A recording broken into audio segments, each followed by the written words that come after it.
Herkese selam. Death Stranding hikayesine kaldığımız yerden devam ediyoruz. En son bizden zehirli bir bölgeden kayıp bir kargoyu bulmamız istendi. O yüzden Sem'e o sıkıcı maskesini taktık. Ama bunun da tabii ki şarjı var. Kısa sırada olsa bize o zehirli bölgede nefes almamızı sağlayacak. Haritayı açalım. Şöyle gidelim. 5 amonit konteynerini toplamamız gerekiyor. Zaten hepsi bir bölgede. Şuradan gidebiliriz.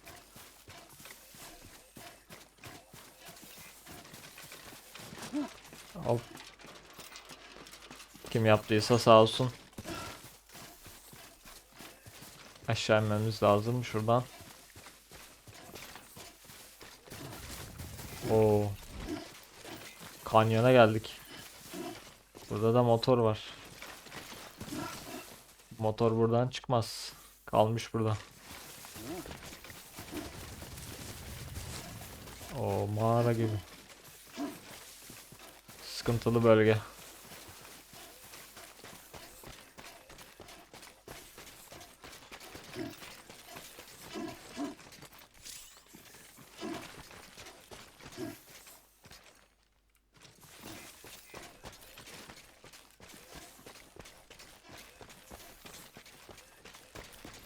Şuradan ineriz.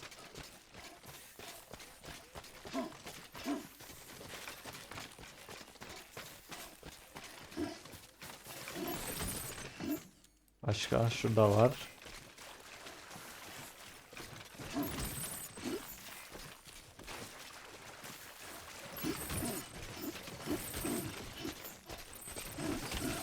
Tamam.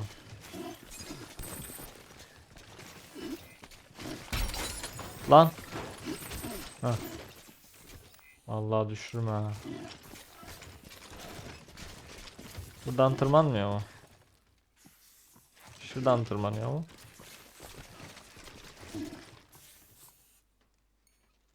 En iyisi geldiğimiz yerden gidelim.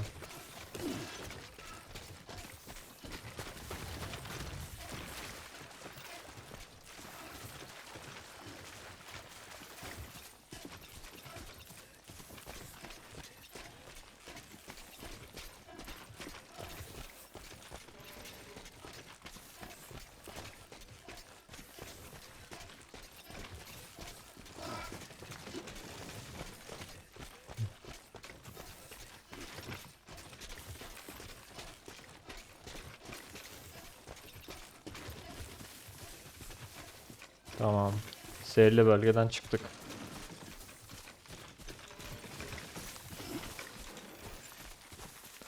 Şu motora yazık olmuş ya. Baya bir dolanması gerekecek. Bir şey diyeyim mi? Hadi o motoru götürelim ya. Sahiplenelim.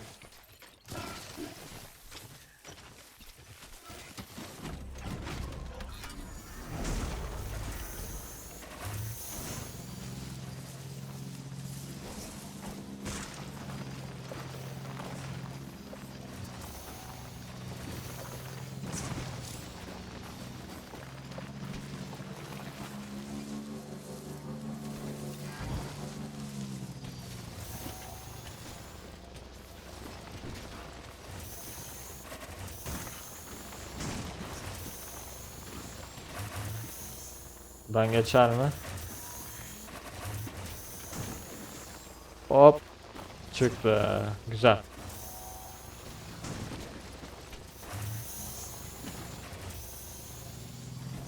Beleş motorumuz oldu. Üretmemize gerek kalmadı.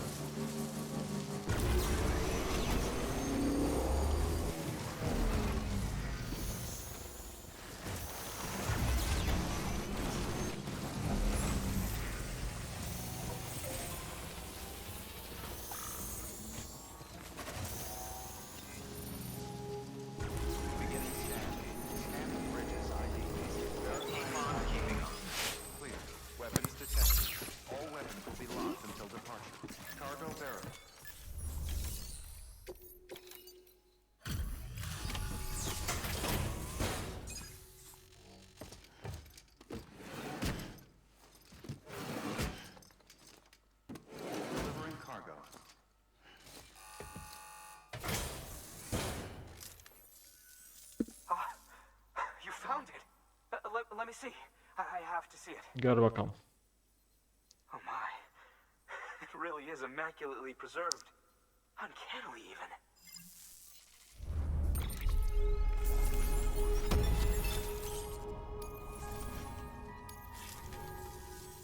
Thanks for bringing in that lost shipment, Sam.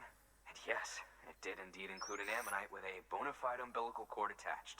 I've already sent some images and a preliminary analysis to Hartman via the network. Interestingly, it seems the surrounding strata contain traces of tar, which lines up with one of his theories. Anyway, I know you only just brought this ammonite here, but I'd like you to deliver it to a colleague of mine, an Evo-Devo biologist. Lately, she's taken an interest in the tar, and I think she'd be eager to examine this particular specimen. It's quite remarkable, and that's to your credit. To clarify, she has been studying how the tar may have influenced the development of various organisms. Accordingly, I would ask that you also recover the tar collectors deployed near her shelter and deliver them along with the ammonite. It would be too dangerous for her to attempt to retrieve them herself, which is why we must impose upon you. By aiding her research, we may yet inch closer to unraveling the secrets of the Death Stranding. We've already made so much progress with the data recovered by the network. With your continued help, I know we can accomplish even more. Good work. Order available. Please access delivery. Alalım siparişimizi. Katman çıkarma cihazı. Eva Devo biyoloğu. Evet, bir tık uzak. Ama imkansız değil. Yüklenelim. Salla.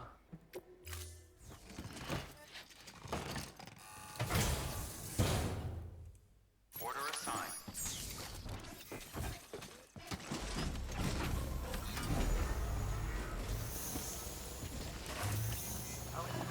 Şöyle rotamızı çizelim. Önce buraya gideceğiz.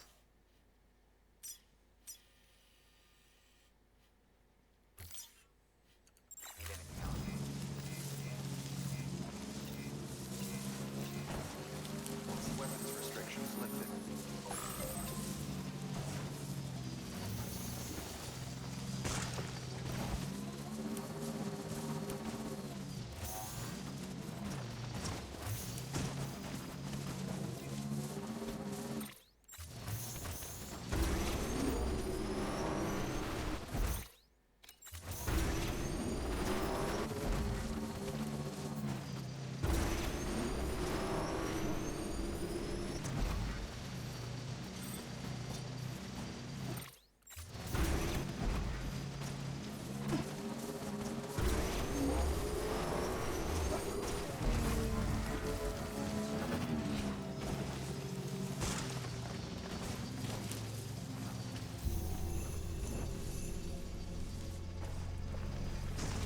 Yanardağ'a geldik.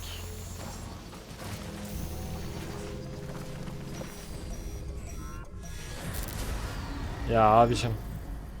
Ve siz eksiksiniz ya.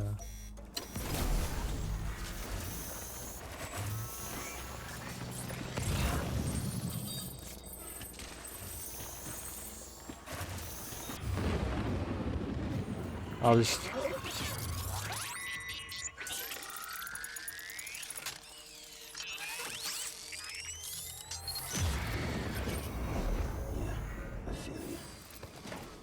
Burada bir motoru bırakalım. Silahımızı elimize alalım.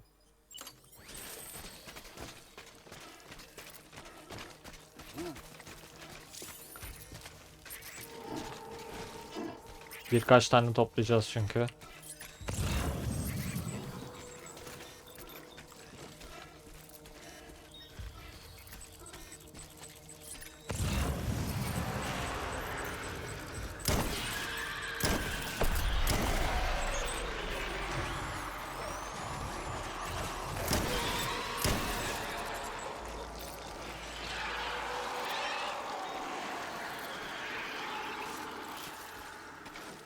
Tamam.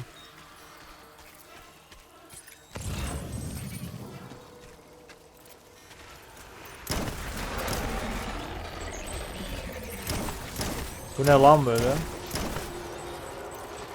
Boss gibi.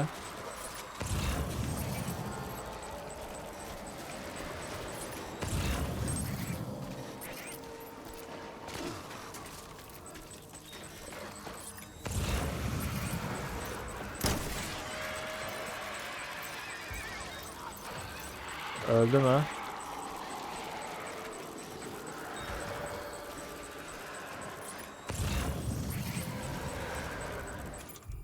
Oo, hocam siz çok fazlasınız burada ya.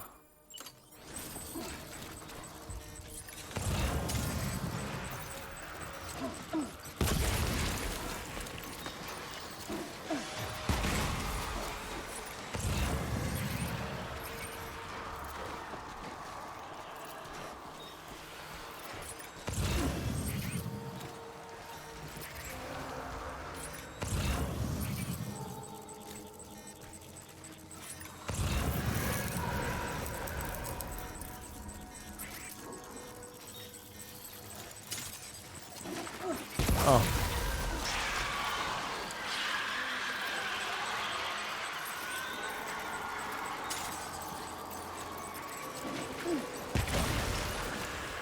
Bir taşla iki kuş.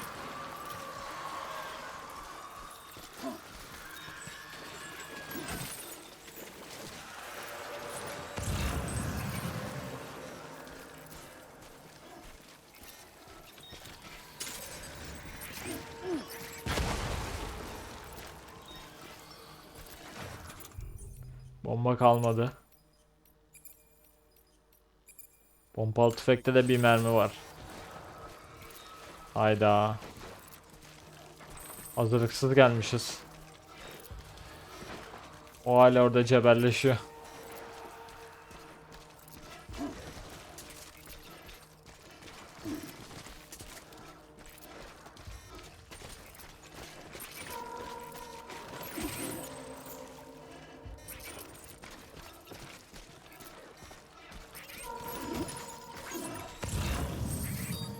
Orada var.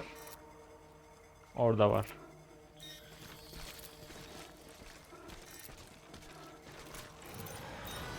Yolumuzu kapamış.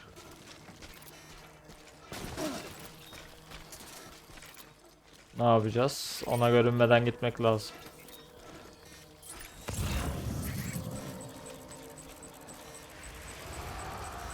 Tam karşımızda var. Oo, 3 tane.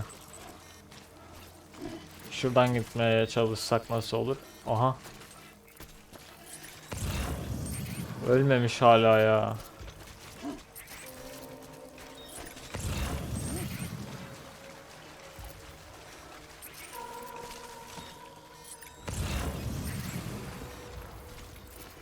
Şu büyük olanı atlatmak lazım.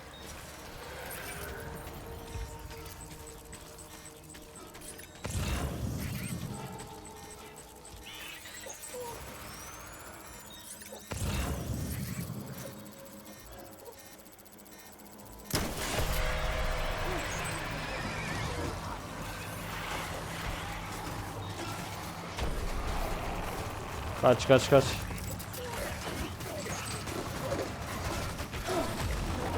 Ya.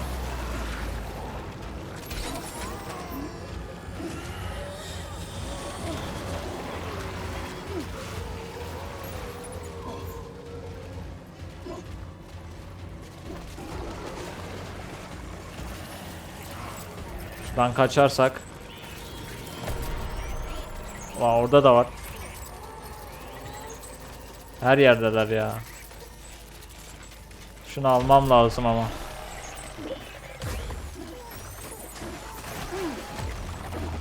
Almam lazım.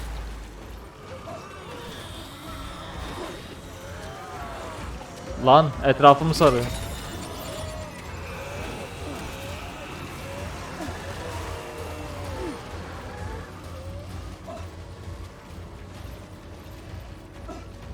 Çık şuradan çık.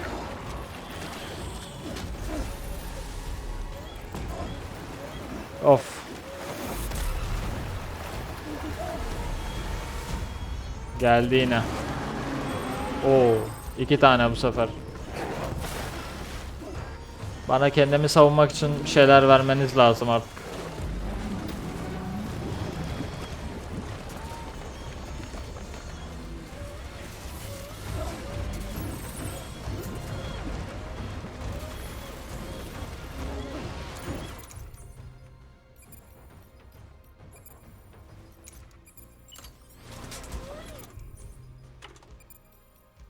Heh, son 5 bombam kalmış. Onu da iyi kullanmam lazım. Şuradan şöyle kaçabilirim. Ama önüme atlama işte ya.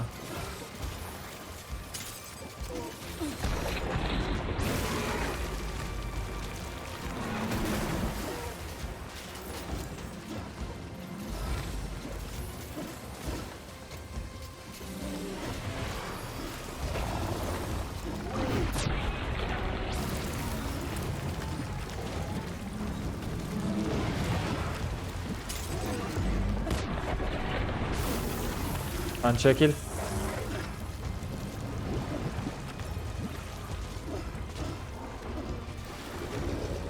Oha. Ve bak.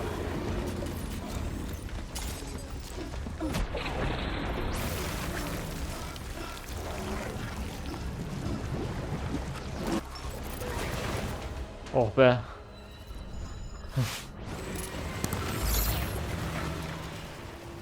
Oh. İskelet var yerde.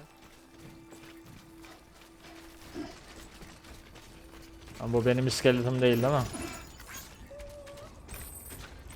Hemen o iskeleti kuşanalım. Şarjı yenilenmiş olsun.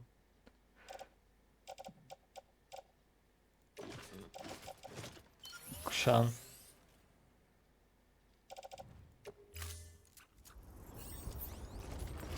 Niye yenilenmedi? Şarjı yenilenmiyormuş demek ki. Neyse. O zıplayan kaplanlardan kurtulduk ya. Evet. Şimdi şu düşürdüklerimizi almamız lazım. Kaç tane kaldı?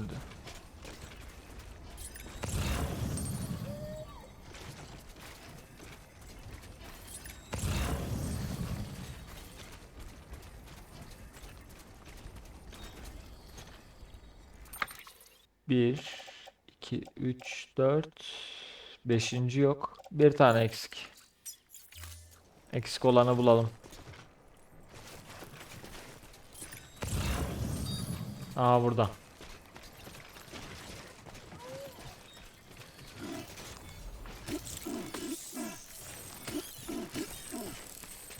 Bir sıkıntıda ya.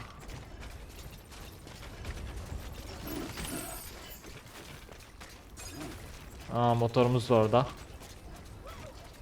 Çok hızlı bir şekilde geri dönmemiz lazım. Ağlama Lu, ağlama. Hemen götüreceğim seni.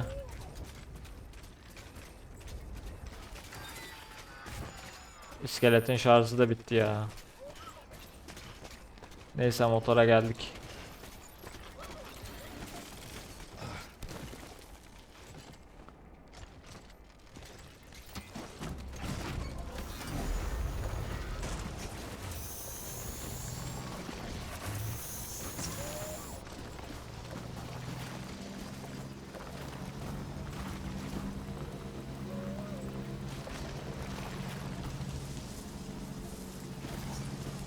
Dayan Lu.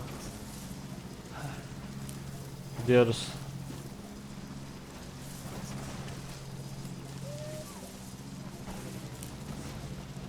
Sem amcan çok çalıştı, çok yoruldu bu göre. Abi koca koca BT'ler yetmiyormuş gibi. Bir de o iki tane kaplan çıkınca zaten onlarla savaşamazdım yani. Yeterli cephanem yoktu. 5 bombayla anca bu kadar. En son herhalde dediler biz bu adamla uğraşamayız. Saldılar bizi. Benim de işime gelir. Şimdi biz nereye gidiyoruz hacı böyle ya? Lafa daldık. Paleontoloğa mı gidecektik? Yok. Devo bir yoluna gidecektik.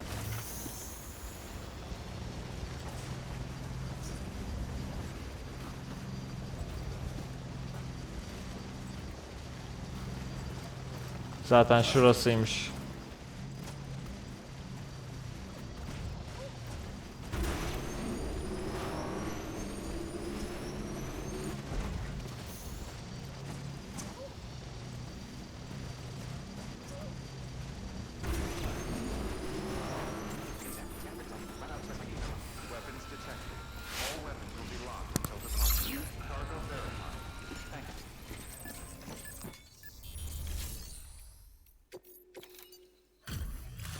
Güzel.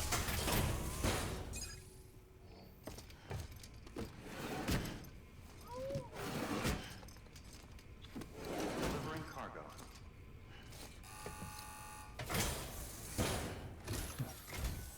I'm impressed, Sam.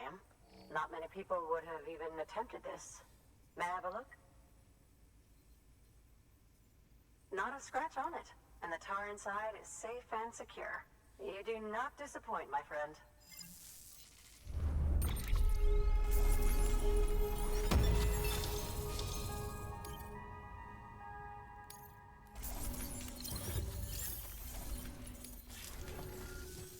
Now, connect me to the chiral network.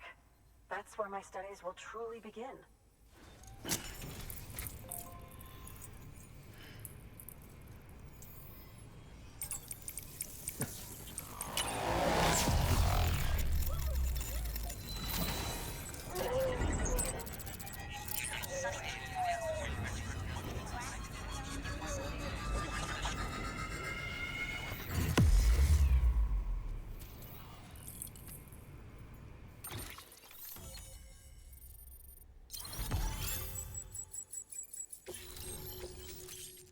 Bomba atar. O. Granate launcher.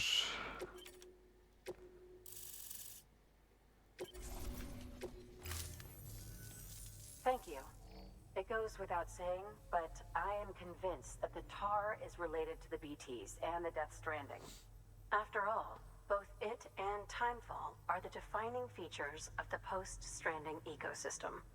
Sudden environmental changes such as these invariably lead to the extinction of organisms that fail to adapt. Those that do adapt do so by virtue of enhancers, the regions of DNA that grant successful organisms their advantages. These genetic factors are the key to evolution, but there are genes which have the opposite effect, those which disadvantage organisms. Extinction factors, as they have been called. These are the seeds of advancement and obsolescence. Such factors may lie dormant within us all, a choice waiting to be made, for every being since the advent of life itself. If so, then ancient proof may hide deep within the tar, evidence of these genetic decisions that may aid us in navigating our current crossroads. In any event, thanks to you, I can now study the composition of the tar in greater detail. I'll make sure to share any interesting results with you later. Well done, Sam. You furthered our research into the Death Stranding in ways you cannot imagine. Thank you again for bringing me Mama's body, as well as that ammonite. Speaking of which, my analysis of its umbilical cord is proceeding apace. I've been comparing the data against some of our restored archives.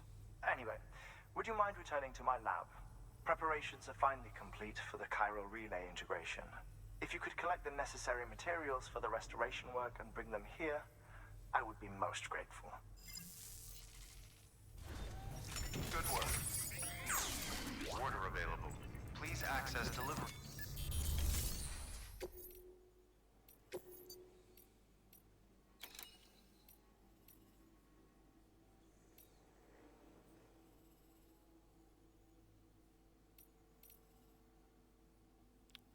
Bu hassas, bu da zamana duyarlı. Robota verebileceğim tek görev bu. Götürsün bakalım robot. Deploying autonomous delivery bot.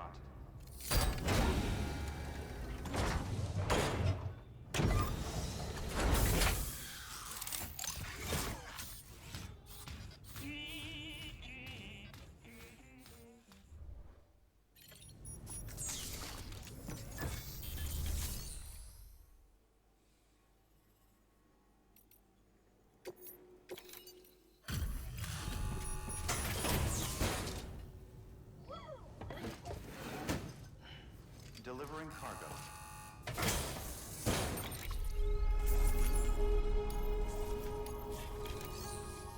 Hartman laboratuvarına zamana duyarlı canlı balık götürebiliriz hazır gitmişken. Bomba atar. Yapalım bir tane. Şu pompalıyı bırakalım ya.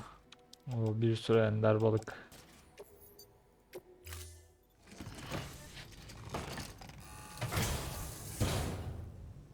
Order assigned.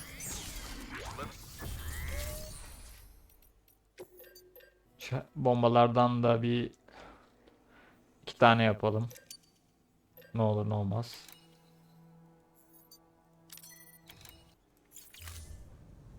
Tamam.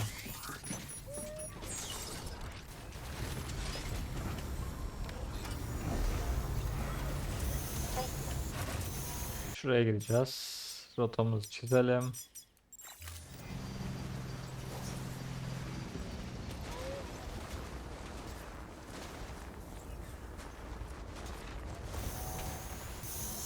Yukarıdan gidelim.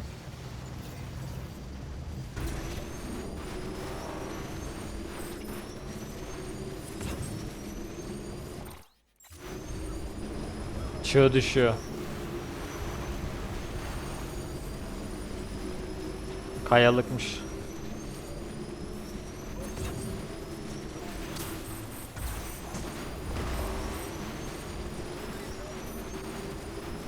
Lan.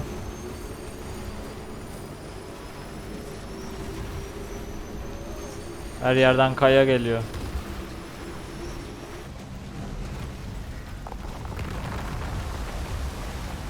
Aman diyeyim.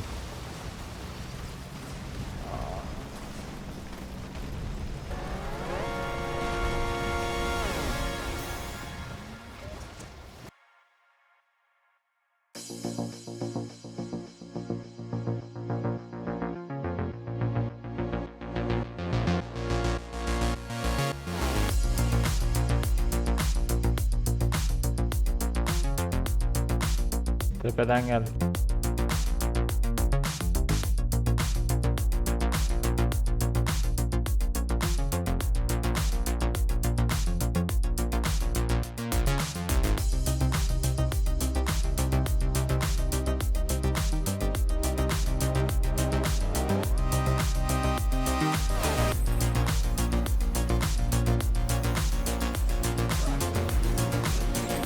Hop. Güzel indik. Weapons detected. All weapons will be locked until departure. Cargo verified. Thank you.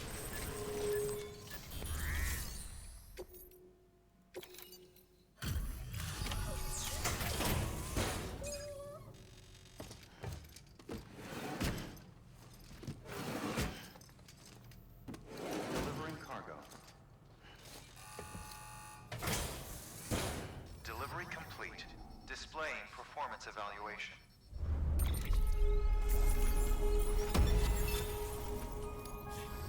Thank you for your continued support. Good work. Order available.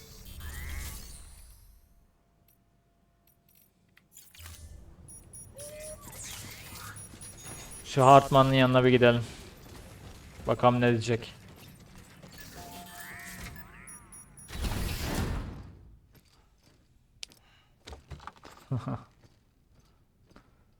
Bizim tipi kes ya. Savaştan çıkmış gibiyiz ki öyle. Thank you, Sam. Bir In temizlenebilsek reclaiming iyiydi. our past, we've uncovered a number of vital clues. Don't worry, I just got back. We have time. When you met with Mama, you experienced a strong antigen-antibody reaction, correct? There was a BT in the room. There was, but something else may have been causing it. I've discovered large quantities of chiral matter in Mama as well. Not just the usual kind that collects on our skin or on our suits. It's in all her cells. Cells that are no longer active. The BT you encountered there was special. It was her child, but also her own soul. Somehow, her car and half failed to separate. They must have remained connected through the umbilical cord. It's the only explanation. Is that why I didn't get a bruise where she touched me? Yes, and there's more. 10 seconds to cardiac arrest. Kadın çürümüyor da. 5, 4, 3, 2, 1. I modified the log times. Headquarters will have no record of what we say. Look, a message from Deadman. It came with the umbilical cord. Sam, I'm sorry. You deserve to know what you were carrying. But I couldn't risk Die Hardman finding out about the case.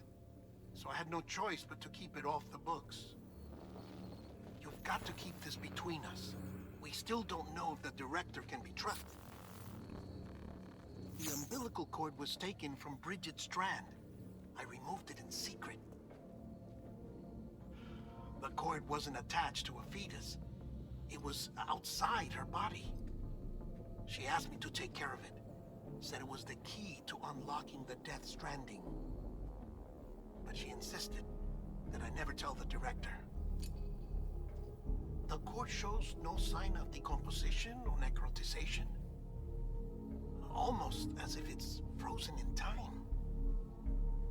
I thought Hartman might be able to make sense of it. So I had it hidden with your cargo at Mountain Knot City.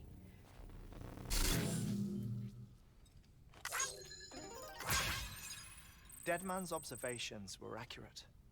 It's just like Mama's corpse. What do you mean? I mean, they share a very unique property. Both contain large amounts of chiralium in their cells. In other words, the president's cord was somehow connected to the beach, and that allowed it to escape the flow of time. I've put together the bones of a theory. It's patchy, but worth sharing, I think. Paylaş bakalım. Life on Earth has been rocked by many extinctions, great and small, including the Big Five. And if you examine the Earth's strata, its history, if you will, you'll find chiralium deposits that can be dated to each. What if the manifestation of beaches and other associated phenomena correspond to extinction-level events? You mean? Yes. Our Death Stranding could just be the latest of many. The records and research you helped us to recover strongly suggest that we are in the middle of the sixth extinction. Sixth extinction? Come on. You know what this is, yes? A frozen mammoth from 10,000 years ago. Correct. And this? The Iceman from 5,300 years ago. Like Both have atıp the duruyor. same umbilical cords. Bullshit. Humor me. What if the mammoth and the Iceman weren't frozen? You're saying time stopped for them just like it did for Mama? Unfortunately, all these specimens were lost in the Death Stranding, so there's no way to examine genuine articles. But some fragments of data did survive. With the aid of the chiral network, we may be able to piece together something more concrete using Evo-Devo tech. All right, how's this? A Dinozor. dinosaur from 65.5 million years ago. Umbilical cord, not decomposed. Only mammals have umbilical cords. No, only mammals have umbilical cords used for childbirth. This is something else. Call it a strand from the other side.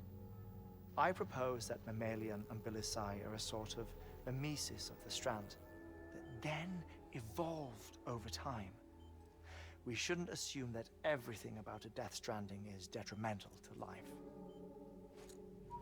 Trilobites, ammonites, dinosaurs, the mammoth, the Iceman, all preserved as if frozen in time, all without exception, found with strands, which is to say that all may have been connected to the beach. And this, Kıyıyı yok etsek. when viewed in the context of the extinction entity, EE theory, leads me to surmise that organisms with strands are in fact extinction entities. You see, Sam, EEs are connected to the beach via their strands. And it is through this connection that they somehow bring about a Death Stranding. So you're saying Bridget was an extinction entity? It's far too soon to say anything for certain. And since you burned her body, we may never know. Higgs said Amelie's an EE, that she doesn't have dooms like the rest of us. Sam, think. Assume that President Strand was an EE. Isn't it possible that her daughter is too? At the very least, Higgs may hope as much now that the president is unavailable. So he kidnaps her for EE powers or whatever to cause a mass extinction. Perhaps. Perhaps not. I doubt a single EE is powerful enough to cause a Death Stranding, assuming Amelie is an EE. Well, Higgs sure thinks she's got what it takes.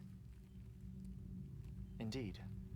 And we need to get her back as soon as possible. 1 minute remaining. Please hold on to something secure. Ah, this one is real. Sam, go west. Gidelim. How do you want me to handle Die Hardman? With your customary reserve. Nothing good will come of him learning of our suspicions. Whatever else is going on, we still need the chiral network. Right. Hocam bir duş alsaydık be. Burada senin duşunu bir kullansaydık. Activating lab security measures. Gider ayakla ayakkabımızı da aldık. 3, 1. Hadi sen git aileni ara.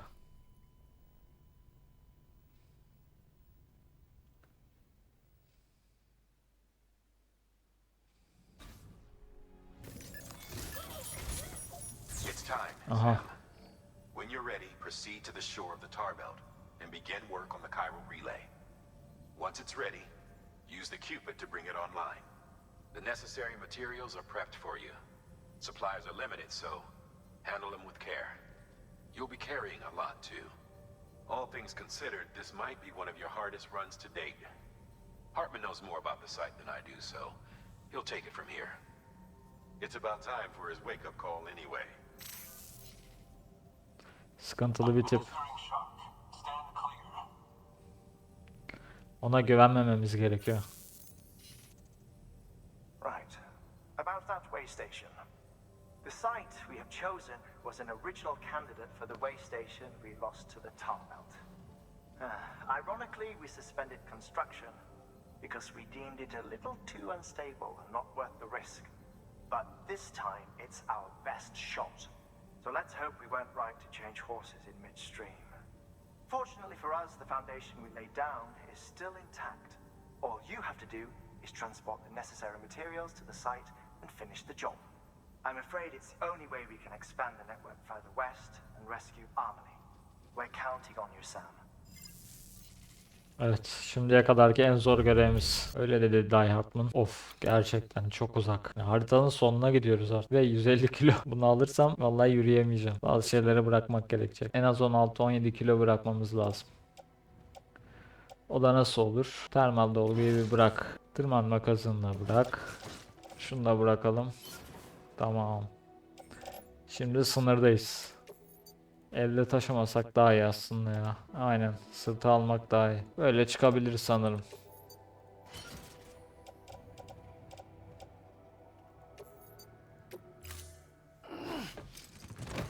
Haydi bakalım.